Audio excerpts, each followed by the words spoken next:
SP नेता विनय शंकर तिवारी के ठिकानों पर ईडी की छापेमारी चल रही है। लखनऊ से लेकर गोरखपुर, नोएडा, मुंबई के 8 ठिकानों पर छापेमारी हुई है। बैंक लोन हड़पने और मनी लॉन्ड्रिंग मामले में छापेमारी हुई है। 754 करोड़ की धोखाधड़ी का आरोप है। पूर्व विधायक विनय शंकर तिवारी और उनके परिवार की कंपनी गंगोत्री एंटरप्राइजेस से यह पूरा मामला जुड़ा हुआ है।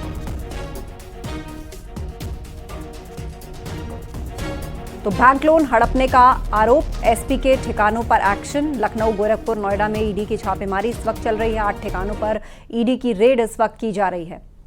बाहुबली नेता हरिशंकर तिवारी के बेटे हैं विनय शंकर तिवारी और उनके ठिकानों पर इस वक्त ईडी की रेड चल रही है, जो कि लखनऊ, गोरखपुर और नोएडा से संबंधित हैं। 2021 में विनय शंकर तिवारी ने समाजवादी पार्टी को ज्वाइन किया था। मुंबई के 8 ठिकानों पर भी रेड की खबर है। बैंक लोन हड़पने का गंभीर आरोप है। विनय शंकर तिवारी भी चिल्लूपाड़ से विधायक रह चुके हैं। गोरखपुर में लगभग 754 करोड़ के घोटाले का आरोप है।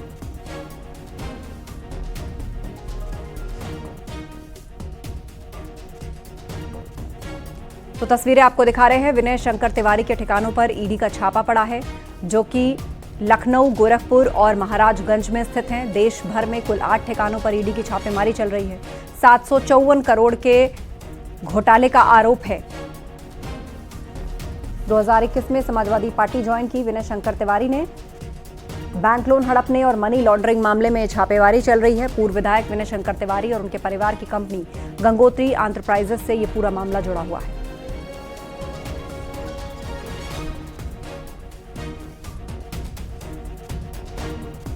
महाराजगंज में ईडी की ताबड़तोड़ छापेमारी हो रही है। हरिशंकर तिवारी के रिश्तेदार के घर पर यह छापेमारी चल रही है। सुबह से ही ईडी की ये रेड चल रही है। ईडी की छापेमारी जिला पंचायत सदस्य दीपक पांडे के घर पर चल रही है।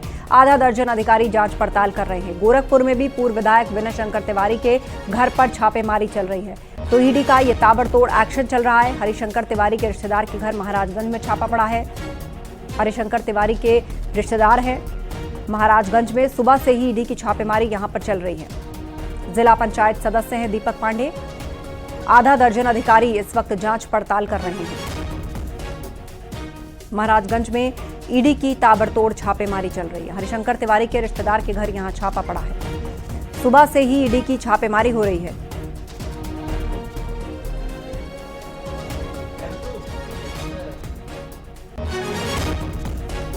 और सीधे अब आपको लखनऊ लिए चलते हैं। हमारे सहयोगी ऋषभ मणि त्रिपाठी इस पर ज्यादा जानकारी दे रहे हैं। ऋषभ मणि, लखनऊ, गोरखपुर, नोएडा, देश भर के 8 ठिकानों पर यह छापेमारी चल रही है। महाराजगंज में भी छापेमारी हुई है। हरिशंकर तिवारी के रिश्तेदार बताए जाते हैं। तो किस तरह के गंभीर आरोप हैं जिस मामले में ईडी की ये रेड चल रही है?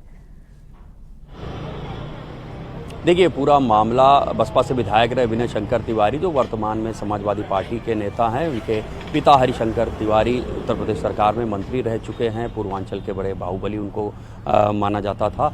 विनय शंकर की परिजनों से जुड़ी हुई कंपनी है गंगोत्री एंटरप्राइजेस। कई बैंकों के कंसोर्टियम से करीब 1130 करोड़ रुपए का लोन लिया गया था, लेकिन वो लोन चुकाया नहीं गया। वो पैसा अन्य कंपनीज में डाइवर्ट कर दिया गया। करीब 754 करोड़ रुपए उस 1130 करोड़ रुपए में 754 करोड़ रुपए ऐसे थे जिसके गबन घोटाले का आरोप है। सीबीआई ने जो एफआईआर दर्ज की थी, उसी एफआईआर के आधार पर ईडी ने इसमें मनी लॉन्ड्रिंग का मामला दर्ज किया है। और ईडी ने लखनऊ जोनल ऑफिस ने इस मामले में विनय शंकर तिवारी से पूछताछ भी की थी। उनकी पत्नी को भी नोटिस भेजा था, हालांकि वो नहीं आई थी। इस मामले में गंगोत्री एंटरप्राइजेज और उनसे जो तमाम कंपनीज जुड़ी हुई हैं, जहां से पैसों का आदान प्रदान हुआ है या मनी लॉन्ड्रिंग हुई है, उनकी करीब 72 करोड़ रुपए की संपत्तियां जब्त भी की गई है। और उसी क्रम को आगे बढ़ाते हुए आज ईडी ने यह छापेमारी की है। लखनऊ में हुई है, गोरखपुर, महाराजगंज, नोएडा, नई दिल्ली, मुंबई में भी ये छापेमारी हुई है। तमाम कंपनीज जो गंगोत्री एंटरप्राइजेस से जुड़ी हुई हैं। लखनऊ में भी इस ठिकाने पर छापेमारी हुई थी। ये गंगोत्री एंटरप्राइजेस का सबसे पुराना दफ्तर बताया जाता है। लखनऊ के महानगर इलाके में ये स्थित है। यहाँ पर ईडी की टीम भोर में आई थी और यहाँ से छापेमारी की है। कुछ कागजात जब्त करके यहाँ से ले गई है, ऐसा बताया गया है। अब देखना यही होगा कि ईडी ने जो छापेमारी कर ली है, जाहिर सी बात है तमाम और सबूत कलेक्ट किए जा रहे हैं और जल्द ही इस मामले में ईडी चार्जशीट दाखिल कर सकती है, ऐसे ईडी के सोर्सेज कह रहे हैं। तो आज की जो छापेमारी है वो काफ़ी अहम हो जाती है। आस्था, बिल्कुल, आप नजर बनाए रखिए। जानकारी के लिए बहुत शुक्रिया आपका। खबरों में आगे बढ़ते हैं। राहुल गांधी के बिहार दौरे से पहले इमरान मसूद ने ऐसा कुछ कह दिया जिससे महागठबंधन में टेंशन होना स्वाभाविक है। इमरान मसूद ने कहा कि गठबंधन की जिम्मेदारी केवल कांग्रेस की थोड़ी है। इमरान मसूद ने यूपी में एसपी और बिहार में आरजेडी के साथ गठबंधन को लेकर बड़ा बयान दिया है।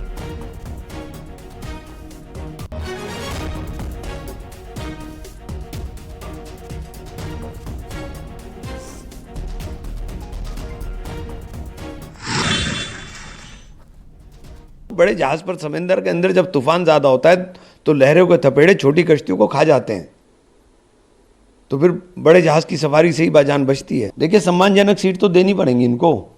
अगर गठबंधन चलाना है तो गठबंधन चलाने की जिम्मेदारी क्या सिर्फ कांग्रेस की है? आपकी जिम्मेदारी नहीं है क्या? कांग्रेस एक बात की गारंटी है देश के अंदर कि कभी भाजपा के सामने कंप्रोमाइज नहीं करेगी।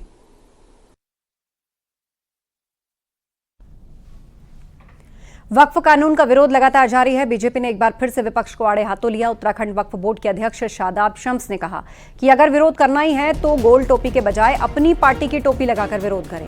इस्लामिक टोपी का इस्तेमाल क्यों किया जा रहा है?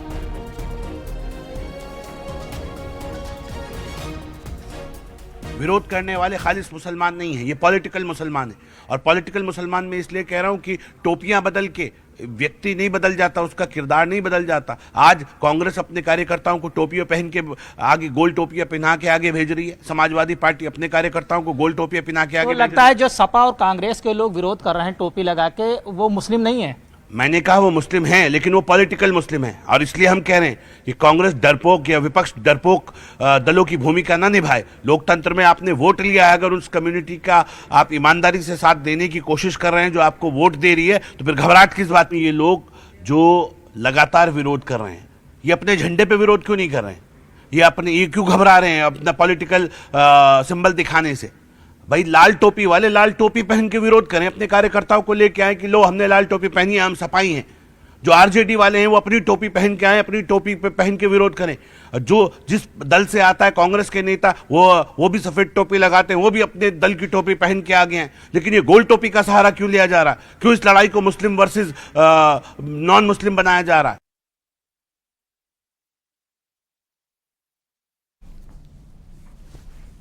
वक्फ बिल पर राष्ट्रपति की मुहर के बाद अब वक्फ बिल कानून बन गया है। उत्तर प्रदेश के वित्त और संसदीय कार्य मंत्री सुरेश खन्ना ने विरोधियों को एक बार फिर से आड़े हाथों लिया। दिल्ली की 123 प्रॉपर्टी, जिसकी वजह से ये चीज़ें अलार्म हुई, जानकारी मिली कि वो भी वक्फ कर दी गई। अब किसी भी संपत्ति को, सरकारी संपत्ति हो या किसी व्यक्ति की संपत्ति हो, नियम और व्यवस्था ये है कि कोई भी व्यक्ति खुशी से अपनी प्रॉपर्टी को वक्फ कर सकता है। उद्देश्य मतलब उसका कल्याण होना चाहिए, मतलब अच्छे उद्देश्य के लिए प्रॉपर्टी वक्फ की जा सकती है, लेकिन उसका मालिक वक्फ कर सकता है। और जो मालिक भी नहीं है वही वक्फ डिक्लेयर करे पड़ा। तो सवाल ये है कि ये अपने आप में एक डिफेक्टिव कानून था, इसलिए इसका संशोधन होना बहुत जरूरी था। शिया धर्मगुरु कलवे जवाद ने भी वक्फ कानून पर नाराजगी जाहिर की। उन्होंने कहा कि ये मुसलमानों को परेशान करने का बहाना है। 500 साल पुरानी मस्जिदों के कागज कहां से लाए जाएंगे? पुरानी मस्जिदें हैं, पुराने हमारे इमाम बाग हैं, उनके कागज कहाँ से लाए जा रहे हैं? हड्डी का कागज मांग रहे हैं, हड्डी कागज ले गए। हम पूछे थे कि ये सारी मेहरबानी हम मुसलमानों ही को क्यों हो रही है भैया? और आप जो दूसरी इबादत के हम की कागज क्यों नहीं मांग रहे हैं आप? हमारे यहाँ देखिए 20 साल के अंदर तकरीबन 500 मंदिर तो लड़कों में देखते बन गए। कोई कागज नहीं मांगा जा रहा है, भैया तुम्हें कैसे बना दिया? और हमारी 500 साल पुरानी मस्जिदों के कागज मांगे जा रहे हैं। फिर 500 साल पुरानी मस्जिद के कागज कहाँ मिल जाएगा आज? संघ प्रमुख मोहन भागवत का बड़ा बयान। संघ की शाखा में सभी का स्वागत है। औरंगजेब को मानने वाले शाखा में न आए, ये भागवत ने कहा। सभी भारतीयों का संघ में स्वागत है। पूजा पद्धति अलग अलग लेकिन संस्कृति एक। जो भारत से अलग हुए उनकी दशा किसी से छिपी नहीं।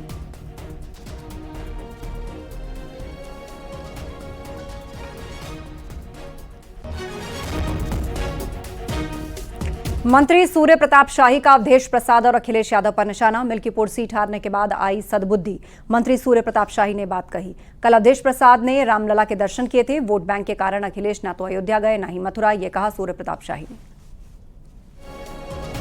यहाँ में लोकसभा पर समाजवादी पार्टी जीत गई तो उन्होंने अपने को ये बताया कि हम समाजवादी पार्टी, अखिलेश यादव जी ने कहा कि अयोध्या के राजा तो अवधेश प्रसाद हैं। और थोड़े दिन के बाद अब मिल्कीपुर में जब उपचुनाव हुआ है तो वहाँ की जनता ने इस बात को बता दिया कि तुम तो मारीच थे और गुमराह करके तुमने वहाँ पर जो है आप जीत गए, और वहाँ पर इतने बड़े अंतर से, यानी लगभग 65,000 वोटों से वहाँ पर विजयी बनाया एक विधानसभा क्षेत्र के भीतर। जो अयोध्या में जितने से हार हुई थी उससे भी ज़्यादा वोटों को डाल करके उन्होंने कमल के फूल खिलाए। तो अब उनको उसका पछतावा है और उसी के कारण उनको ये सद्बुद्धि आई कि वो जब परास्त हुए हैं तो जा करके अब भगवान के शरण में वो गए, और ये बहुत अच्छा हुआ, देर आए दुरुस्त आए। समाजवादी पार्टी कार्यालय के सामने लगा पोस्टर वायरल हो रहा है। सपा नेता ब्रजेंद्र सिंह भोजला ने पोस्टर लगवाया। पोस्टर में एक तरफ बुलडोजर एक्शन के बीच किताबें लेकर भागती बच्ची दिख रही है और दूसरी तरफ सपा अध्यक्ष बच्ची को सम्मानित करते दिख रहे हैं।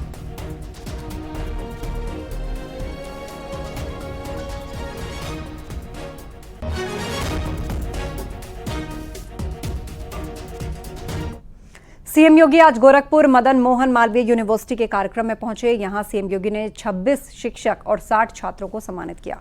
इस मौके पर उन्होंने बताया कि भारत की अर्थव्यवस्था का अब तेजी के साथ आगे विकास हो रहा है। 2014 के बाद प्रधानमंत्री की अगुवाई में काफी सुधार हुआ। हर सेक्टर तेजी के साथ आगे बढ़ रहा है।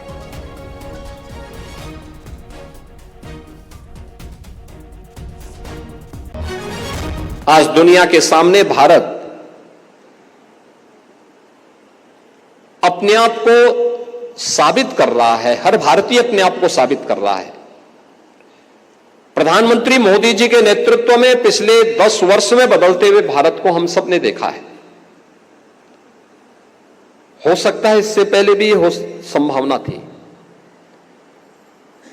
क्योंकि देश तो वही है, संसाधन भी वही है, तंत्र भी वही है, नेतृत्व बदला और उस नेतृत्व ने अपने दूरदर्शिता के कारण आज भारत को दुनिया के सामने उन ऊंचाइयों तक पहुंचाने का काम किया है जहां पर जाने के लिए पूरी दुनिया उतावली दिखती है।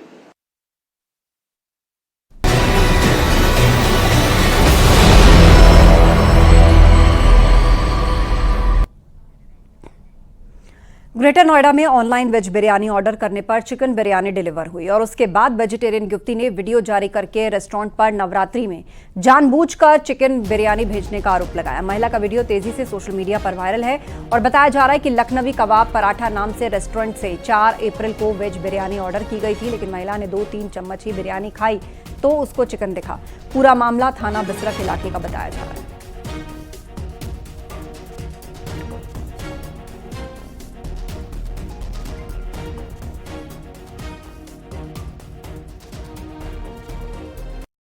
हेलो एवरीवन, मैंने अभी स्विगी से अपने लिए वेज बिरयानी ऑर्डर करी थी। रेस्टोरेंट का नाम है Lakhnavi kabab paratha, Amrapali leisure valley, sector 2 Bisrakh, और मेरे को रिसीव हुई है ये नॉनवेज बिरयानी।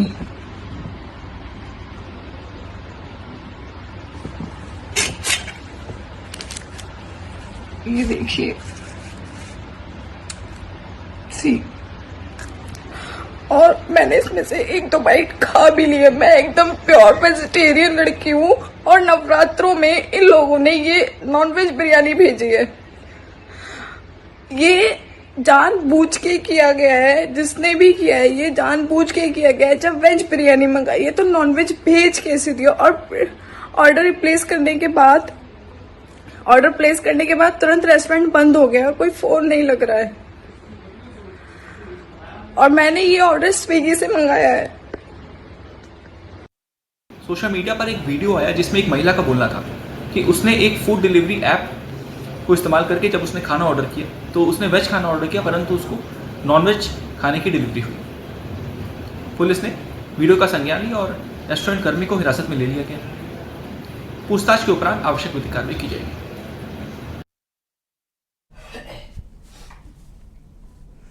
सोने के दाम में आए दिन उतार चढ़ाव देखने को मिल रहा है। ऐसे में कानपुर सराफा बाजार के लोग परेशान हैं। अगर बात की जाए आज के भाव की तो आज सोना 10 ग्राम 91,500 है। सोने के दाम में पिछले 2 दिनों में 2,000 रुपए की गिरावट आई है। बाजार में चर्चा है कि सोने के दाम में 35 से 40% तक गिरावट आई। सोने के दाम दिन प्रतिदिन बढ़ते जा रहे थे, यहां तक कि सोना 93,500 रुपया 10 ग्राम यानी तोले तक का हो चुका था। ऐसे में अब सोने के दाम दिन प्रतिदिन गिरते जा रहे हैं। अगर आज की बात की जाए तो आज सोना 91,000 रुपए के रेट को छू रहा है। अगर बाजार के विशेषज्ञों की माने तो ऐसी आशंका जताई जा रही है कि आने वाले कुछ दिनों में सोना 35 से 40% तक डाउन होगा। इस वक्त न्यूज़ 18 टीम एक ज्वेलरी शॉप पे खड़ी, आप देख सकते हैं। अगर ज्वेलरी शॉप की बात की जाए, फिलहाल यहां सन्नाटा पसरा हुआ है क्योंकि फ्लेक्सिबिलिटी नहीं बन पा रही है, अप्स एंड डाउन्स हो रहे हैं, इसलिए सारी दुकान में ज्वेलरी शॉप पे अगर बात की जाए, देखिए आइटम जरूर लगे हुए हैं, यहाँ के कर्मचारी जरूर बैठे हैं, लेकिन कस्टमर्स यहाँ ही है। सबसे बड़ा कारण क्या है, फ्लेक्सिबिलिटी किस लिए हो रही है, उसको जानने के लिए यहाँ के जो ओनर है उनसे हम बात करने की कोशिश। सर, सोना आज की डेट में कितना है और कितना डाउन हुआ, क्या दिमाग में लोगों को चल रहा है ग्राहकों? सर, सोने का भाव आज की डेट पे बात करें तो 91,500 के आसपास दिखा रहा है। रेट 93,500 से घट के आज 2,000 रुपए कम है। सोने में ऐसा माना जा रहा है, बाजार के विशेषज्ञ कहना है कि कुछ चीजें कम हो गई, ऐसा हो भी सकता है, इसके चलते सेल पे फर्क पड़ रहा है। हाँ, सेल में फर्क है। इस समय बाजार में जो रेट कम हुआ है उसकी वजह से अभी जो फ्लेक्सिबिलिटी है वो अभी तक नहीं आई है।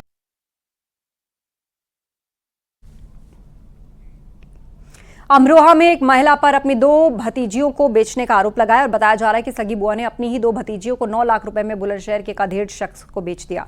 समाधान दिवस के मौके पर बच्ची के पिता की शिकायत पर पुलिस ने छोटी बच्ची को बरामद किया, जबकि बड़ी बेटी की तलाश की जा रही है। पिता का आरोप है कि बहन ने बच्चियों को अपने घर में कैद कर लिया और धीरे धीरे उनका उत्पीड़न शुरू किया। होली पर जब वो बेटियों को लेने पहुंचे तो बहन, बहनोई और भांजे ने मारपीट की और जान से मारने की धमकी दी।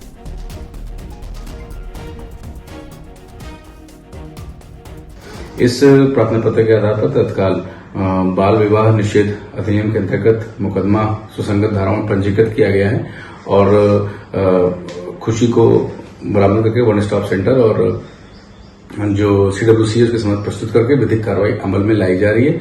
विवेचना प्रचलित है और साक्ष्य संकलन कार्रवाई की जा रही है। रायबरेली में पूर्व BDC सदस्य की ईंट की धारदार हथियार और ईंटों से वार कर हत्या कर दी गई। वो अपने ससुराल भंडारे में शामिल होने आया था। रात में उसकी हत्या कर शव को गेहूं के खेत में फेंक दिया गया। पुलिस ने मौके पर पहुंचकर शव को पोस्टमार्टम के लिए भेजा। शिवगढ़ थाना इलाके की वारदात है। पुलिस ने कहा कि शिकायत मिलने पर मुकदमा दर्ज कर कड़ी कानूनी कार्रवाई होगी।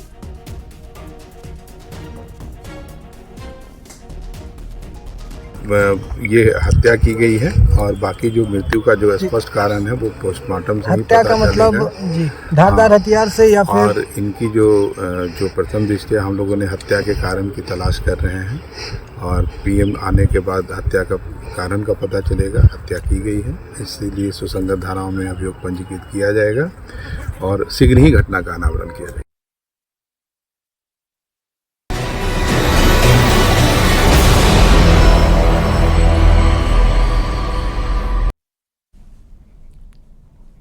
देश भर में भीषण गर्मी का दौर शुरू हो गया है। दिल्ली समेत पूरे उत्तर भारत में पारा लगातार चढ़ रहा है। अप्रैल में पड़ रही इस भीषण गर्मी से लोग बेहद परेशान हैं।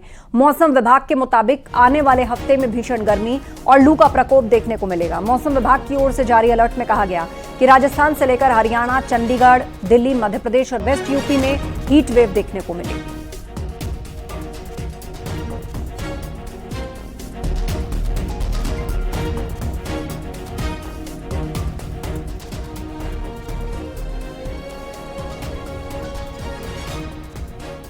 नोएडा में चिलचिलाती धूप और बढ़ते तापमान ने परेशान करना शुरू कर दिया है। यहां मिनिमम टेम्परेचर 22 और अधिकतम टेम्परेचर 40 डिग्री पहुंच चुका है।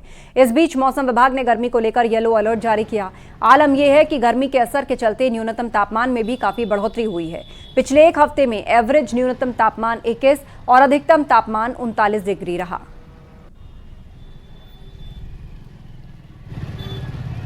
इस वक्त हम 37 बोटैनिकल गार्डन के पास मौजूद हैं और आपको तस्वीरें दिखाएंगे कि देखिए किस तरीके से लोग जो है चेहरे ढक कर निकलने लगे हैं और दिन का वक्त है, सुबह के 10 बज रहे हैं और स्थिति आप देख सकते हैं किस तरीके से अब चिलचिलाती धूप ने लोगों को परेशान करना शुरू कर दिया है। तापमान की बात करें तो अधिकतम तापमान जो है 39 डिग्री से 40 डिग्री के बीच में रहेगा। वहीं न्यूनतम तापमान जो है वो 21 से 22 डिग्री रहने का अनुमान है। हालांकि हीट वेव का अनुमान भी लगाया गया है, लिहाजा लोगों से लगातार अपील की जा रही है कि लोग जो है अपना सिर ढक कर निकले और अभी आने वाले दिनों में कोई भी राहत नहीं मिलती दिखाई दे रही और दिन के साथ आने वाले दिनों में रातें भी परेशान करेंगी। कैमरामैन विपिन के साथ हिमांशु शुक्ला, न्यूज़ 18 नोएडा। गर्मी का बढ़ता प्रकोप लोगों को लगातार परेशान कर रहा है। यही कारण है कि गाजियाबाद में लोग खुद को हीट वेव से बचाने के लिए ठंडे सामानों का इस्तेमाल शुरू कर चुके हैं। लोग जलजीरा से लेकर नींबू पानी, लस्सी का सेवन कर खुद को गर्मी से बचाने की जुगत करते नजर आ रहे हैं। मौसम विभाग के मुताबिक आने वाले दिनों में ये गर्मी और भी ज्यादा बढ़ने वाली है। प्रदेश में 10 ऐसे जिले हैं जहां आने वाले दिनों में गर्मी का प्रकोप देखने को मिलेगा। इसमें गाजियाबाद भी शामिल है। अप्रैल महीने की शुरुआत होते ही प्रचंड गर्मी ने लोगों बागों को परेशान करना शुरू कर दिया है। यही कारण है कि तरल पेय पदार्थों की दुकानों पर लगातार लोगों की भीड़ बढ़ती जा रही है। फिलहाल हम खड़े हैं ऐसे ही एक लस्सी की दुकान पर और आप देख सकते हैं यहाँ सुबह से ही लोगों की भीड़ लग गई है जो अपने आप को ठंडा करने के लिए यहाँ लस्सी का सेवन कर रहे हैं। कुछ लोग मेरे साथ उनसे जानेंगे और बात करेंगे। बाबूजी, गर्मी कैसी पड़ रही है, बताइए कि गर्मी से बचने के लिए क्या उपाय कर रहे हैं? भैया लस्सी का ही उपाय कर रहे हैं। अच्छा, गर्मी ज्यादा हो रही है। अच्छा, तो इससे ठंडक मिलती है? हाँ, ठंडक मिलती है। अभी तो मौसम विभाग का कहना है कि और भी ज्यादा गर्मी पड़ने वाली है। तो और भी पड़ेगी भैया गर्मी, अभी तो शुरुआत है। अभी शुरुआत है। शुरुआत में ऐसे शुरुआत बाहर सेहत तो बन रही है। बिल्कुल बिल्कुल। अच्छा, खासकर अगर गर्मी की मैं बात करूं तो डिहाइड्रेशन होता है, तो ऐसे में तरल पेय पदार्थ आते हैं जो काम आते हैं, तो जिसमें लस्सी हो गया, नींबू पानी हो गया। हाँ जी, तो हम यहाँ पे इसीलिए लस्सी पीने आए क्योंकि हमें बहुत गर्मी लग रही थी और बाहर बहुत धूप निकल रही थी, गर्मी का मौसम था।